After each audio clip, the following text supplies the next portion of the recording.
C'est Estradé, merci de m'associer à votre communauté, parce que moi je suis la seule intruse, d'abord parce que je ne suis pas de la communauté du monde de l'agriculture, je suis une femme, la seule qui parle aujourd'hui.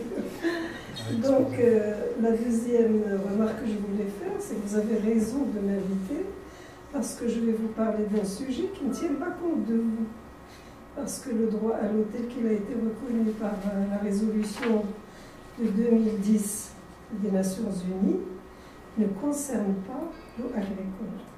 Et donc, moi, je suis venue avec plaisir, avec ma casquette d'universitaire, bien sûr, mais aussi avec ma casquette de militante, pour vous dire que pour l'après 2015, vous avez intérêt à vous manifester dans le cadre des prochaines étapes des objectifs du développement qu'on appelait les ODM et qui vont s'appeler. Et tout à l'heure, on a regardé ensemble le Target 6. Le droit à l'eau ne concerne pas l'eau agricole.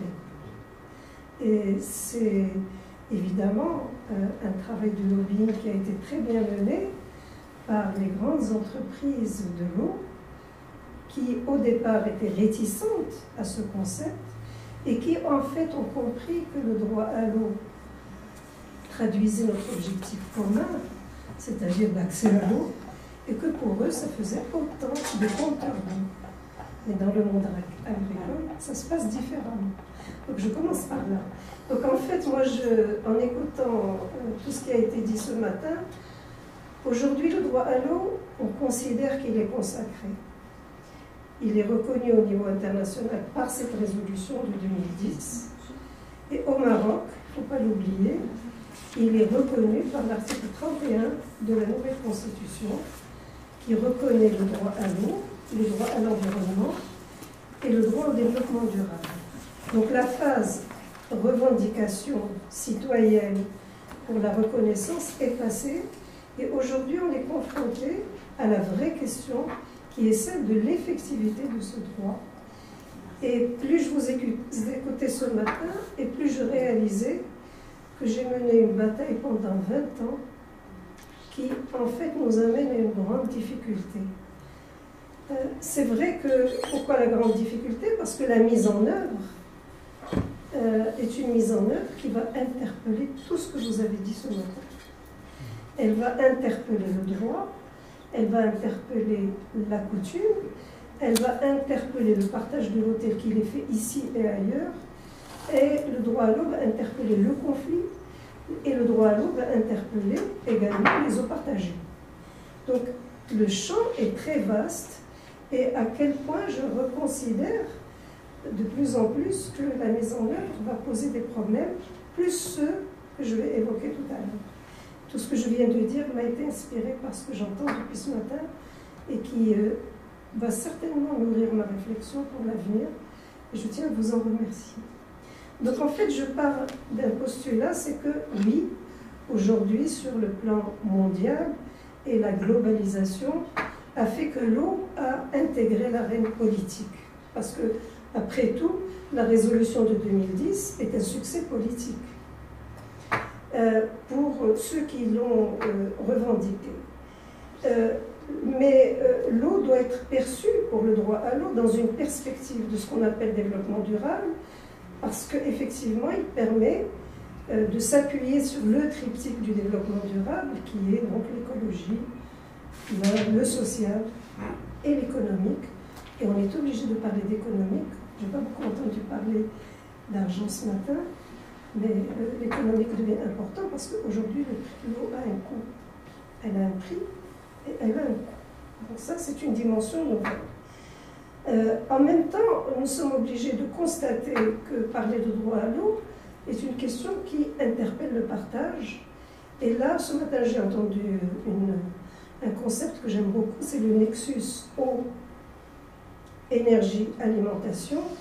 Personnellement, je dirais eau, énergie, alimentation, changement climatique et accès à l'eau.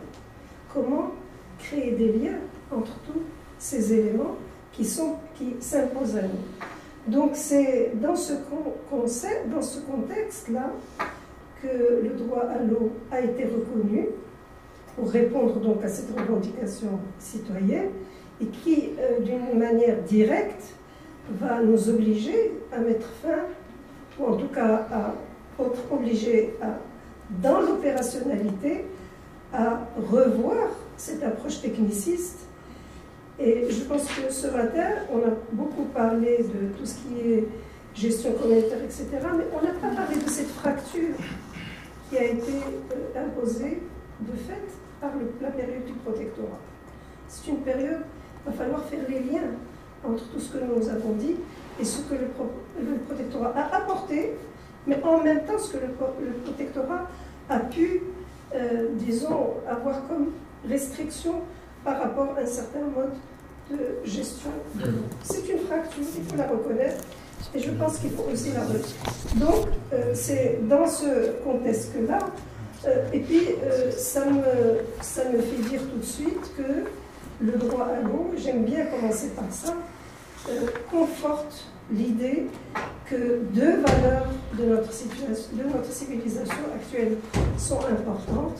C'est le respect des droits de l'homme, le droit à l'eau, et aussi le respect de notre environnement, dont l'eau est une composante importante et qui nous donne nos ressources et donc qui garantit notre existence d'une manière générale.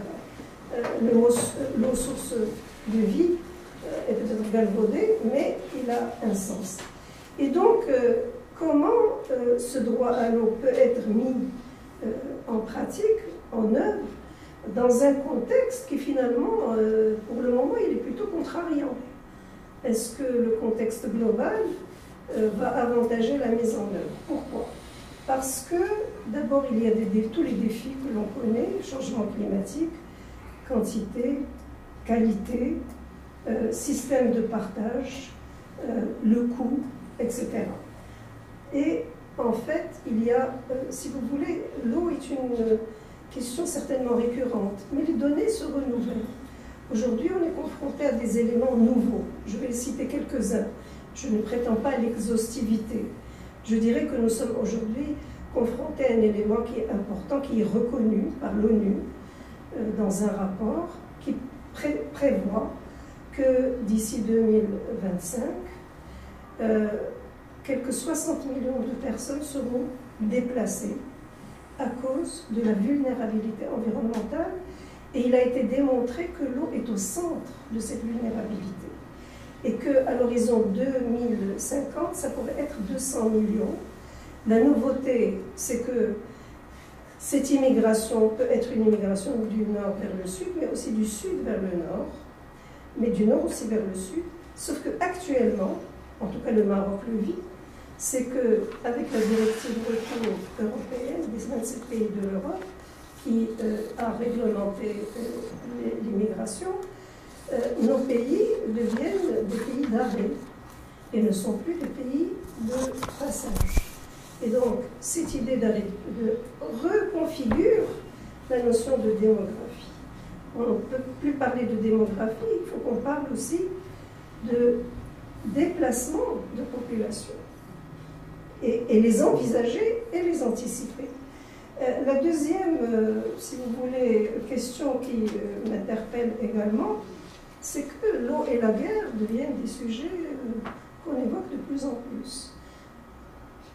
Et pour preuve, c'est que nous avons quelque chose comme 276 bassins hydrographiques, nous avons près de 300 aquifères traversant des frontières internationales, ce qui pourrait représenter à peu près 45,3% de la population mondiale.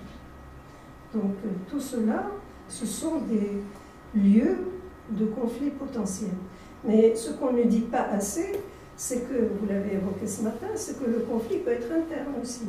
Cette dichotomie entre l'ancien et le nouveau est une source de conflit également, et le conflit a lieu, il a eu lieu, et il aura lieu, bien entendu. D'autant plus que les quantités d'eau diminuent et que donc la population augmente. Cette question, en plus de ça, ce sont des lieux de partage qui existent dans tous les continents. J'ai dans un texte listé quelques lieux, mais le plus important, il est dans notre région. C'est cette question, en Afrique, c'est subsaharien. Donc nous sommes au centre de ces lieux de conflits potentiels. Voilà un petit peu. Donc, au milieu de tout ça, comment mettre en œuvre le droit à l'eau. Donc, je voudrais rappeler ce que dit cette résolution de 2010. C'est d'abord qui a été votée par 122 pays. 41 pays se sont abstenus. C'est quand même pas rien. Le droit, alors elle reconnaît le droit à un approvisionnement suffisant, physiquement accessible et à un coût abordable, d'une eau salubre et de qualité acceptable pour les usages personnels et domestiques de chacun. Donc, l'agriculture n'y est pas.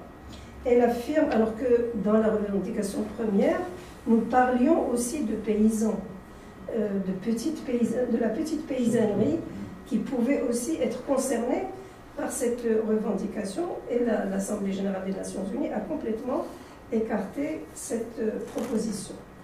La résolution affirme que le droit à une eau potable salubre et propre est un droit fondamental, essentiel au plein exercice du droit à la vie et de tous les droits de l'homme. Et de là, évidemment, il y a une interaction, et nous le savons dans la communauté de l'eau, que l'eau est en interaction avec l'environnement, avec la santé publique, avec l'éducation. Quand on prend les objectifs du millénaire, tous les objectifs du millénaire peuvent être en lien avec la question de l'éducation à la santé, etc. Et donc, on sait que dans les objectifs du millénaire, l'eau n'était qu'un sous-titre, pas un chapitre indépendant. Mais pourtant, alors, la résolution avait pointé en 2010 et reconnaît la crise de l'eau. Elle donne des chiffres qui ont été contestés par la suite. Je vous donne les chiffres de la résolution. C'est 884 millions de personnes dans le monde qui n'ont pas accès à une eau potable et 2,6 milliards ne disposent pas d'installation sanitaire de base. Et elle souligne qu'environ 2 millions de personnes, pour la plupart des jeunes enfants, meurent chaque année de suite de maladies causées par une eau impropre à la consommation et l'absence de sanitaire. Et elle démontre que l'eau tue. Et il y a eu un petit calcul qui a été fait avec ces chiffres, c'est que tous les jours, il meurt dans le monde l'équivalent de 300 crashs d'avion. Hier, dans les informations, il y a eu un accident d'avion pour 10 personnes, c'est vraiment touchant. Mais dans le monde pauvre, il en meurt tous les jours l'équivalent de 300. Ça fait réfléchir. Alors, cette résolution également a été suivie d'autres efforts par rapport à l'assainissement. 2 résolutions concernant l'assainissement. La première, c'est une résolution du Conseil des droits de l'homme, et la deuxième, c'est une résolution de l'OMS. Et alors, la question, c'est que face à cette crise de l'eau, on se demande, moi je me demande toujours, 3 choses.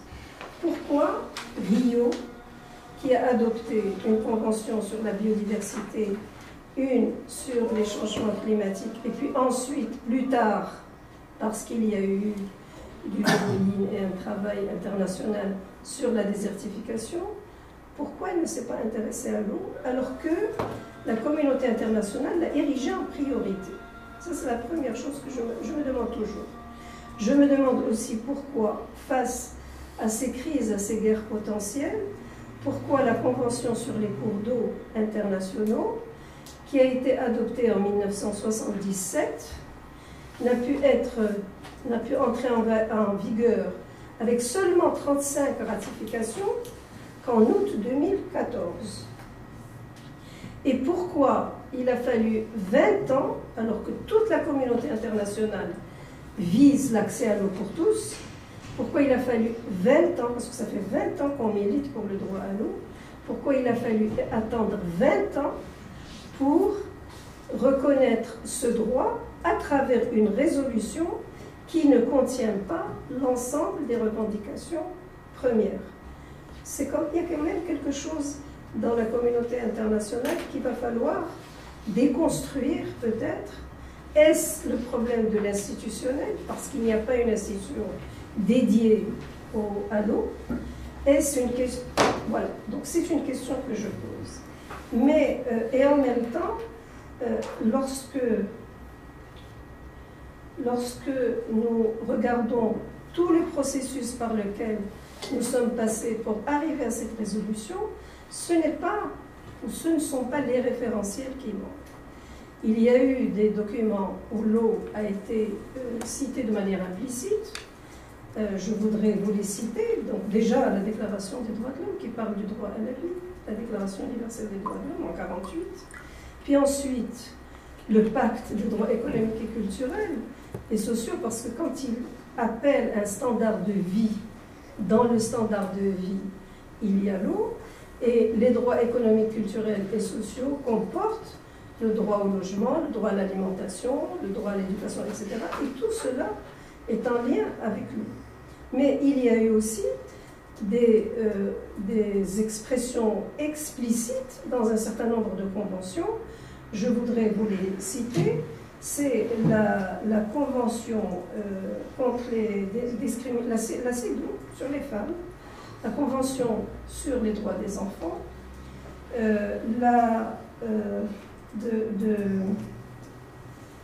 alors déjà 79, 89, et tout le droit humanitaire qui interdit donc d'utiliser l'eau, en tout cas comme arme, alors que cette règle est contrariée régulièrement.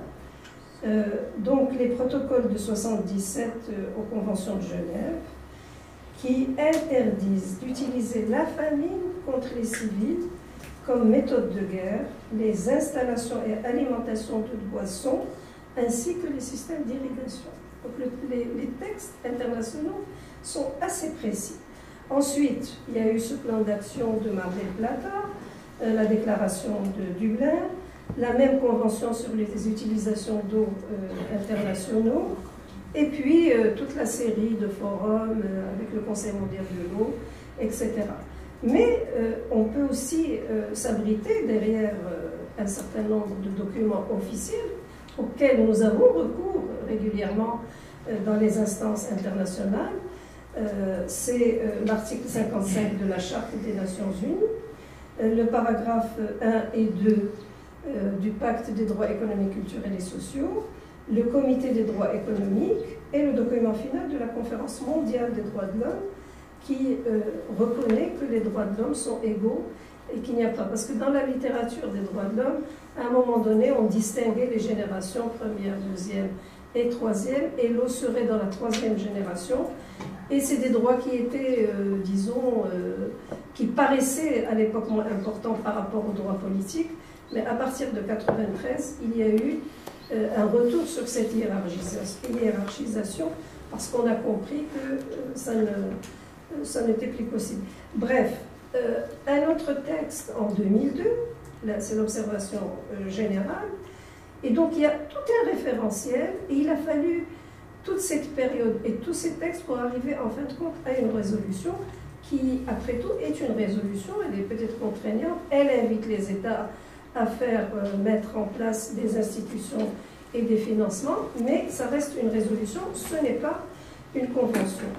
Mais évidemment, cette question du droit à l'eau, elle interpelle même la sphère juridique, parce que quand on parle de droit à l'eau, d'un côté, c'est important, ça présente des difficultés, mais ces difficultés vont faire naître des avantages. Pourquoi? Parce qu'elles appellent à une interdisciplinarité à l'intérieur de la sphère même du droit. Nous avons l'habitude, les juristes, de faire des classifications. On parle de droits procéduraux. Eh bien, le droit à l'eau n'est ni un droit procédural, mais il l'est aussi c'est un droit, on appelle ça droit créance, c'est un droit de protection, c'est un droit d'organisation, il nécessite des procédures et il a une dimension individuelle et collective, et enfin une dimension subjective mais aussi objective. Donc on est dans un changement de paradigme qui va interpeller les droits nationaux, parce que la mise en œuvre ne se fera qu'au niveau national et local. Et à partir de là, il y a aussi une remise en question des institutions à impliquer. D'une manière générale, pour les droits de l'homme, c'était le législatif et le judiciaire. Or, pour le droit à l'eau, l'exécutif est interpellé, mais aussi la société civile, l'académie, la recherche, le développement des connaissances, mais aussi parce qu'on a eu une évolution dans la conception même de développement. On parle aujourd'hui d'économie verte, on parle d'économie circulaire, et on interpelle aussi le secteur privé qui, dans sa manière de s'impliquer dans le développement durable, en tout cas dans le respect de l'environnement, est obligé socialement, ce qu'on appelle la responsabilité sociétale des entreprises. Et donc nous sommes dans un champ nouveau. On parle aujourd'hui d'entreprise et droits de l'homme. Il y a même une norme qui est la norme 2006 qui intègre la notion de droits de l'homme. Et donc pour la mise en œuvre du droit à l'eau, la grande question également, c'est qu'il donne droit à la justiciabilité.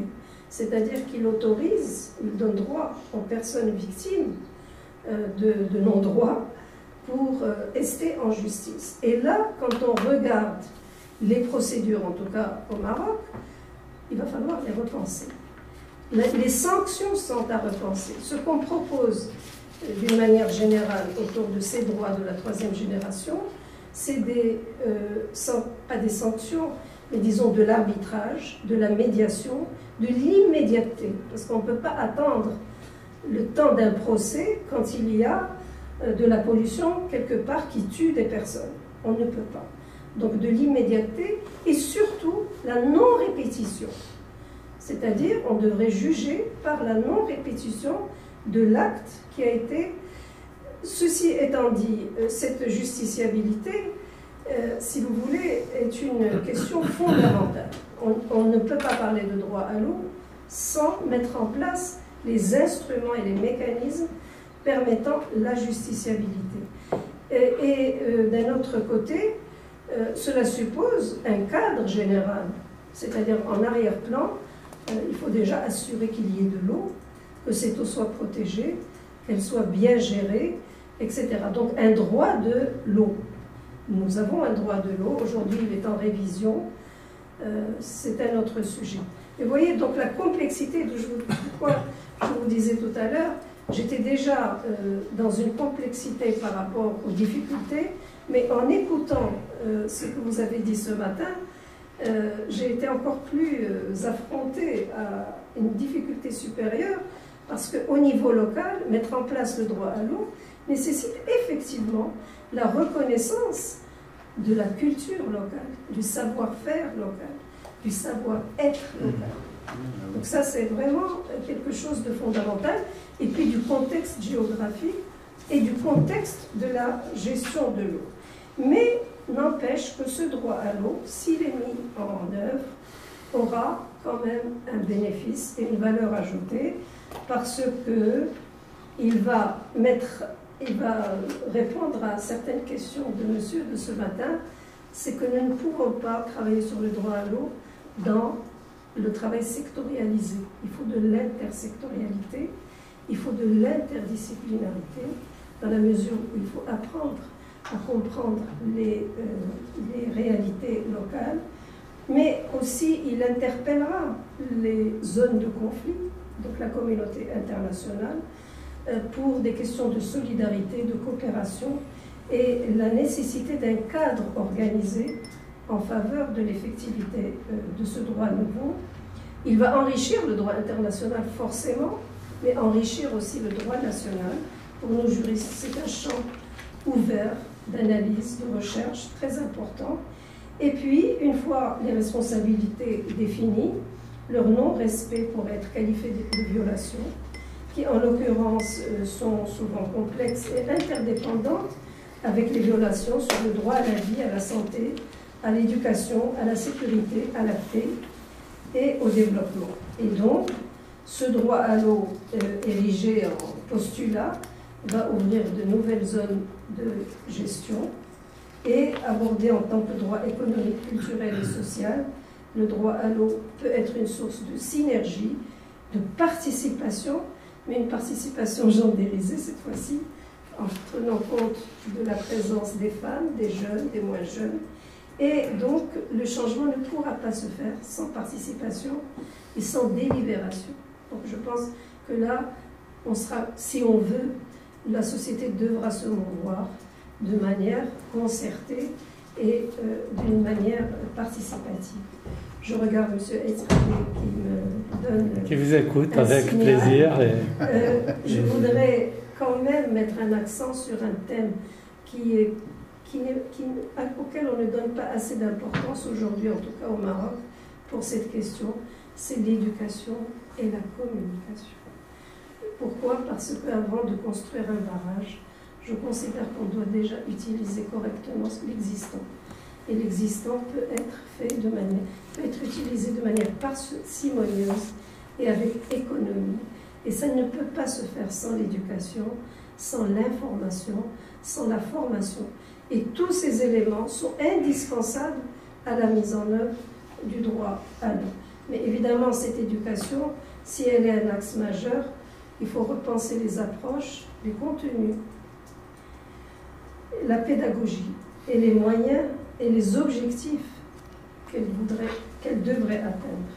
La question est comment convaincre les différents acteurs, secteurs privés compris, hommes, femmes, jeunes et moins jeunes, pour se mobiliser après avoir compris leurs droits et leurs responsabilités. Donc le changement est qualitatif et il contribuerait à repenser la personne humaine dans son contexte, dans une approche globale, en relation avec la chaîne et en interaction avec la chaîne écologique, selon une approche dynamique et dans une logique d'ensemble, en vue de refléter la société, ses valeurs, ses rythmes. Je tiens à insister sur le mot rythme, ses priorités, intégrant la problématique démocratique et la citoyenneté dans le processus de décision où l'harmonie entre le technique, l'humain et la nature pourra être retrouvée. Je vous remercie. Madame Huria insisted on, she's a very well-known jurist in Morocco, a legal expert, and she discussed the change that was brought by the adoption in 2010 by a resolution about the right to water.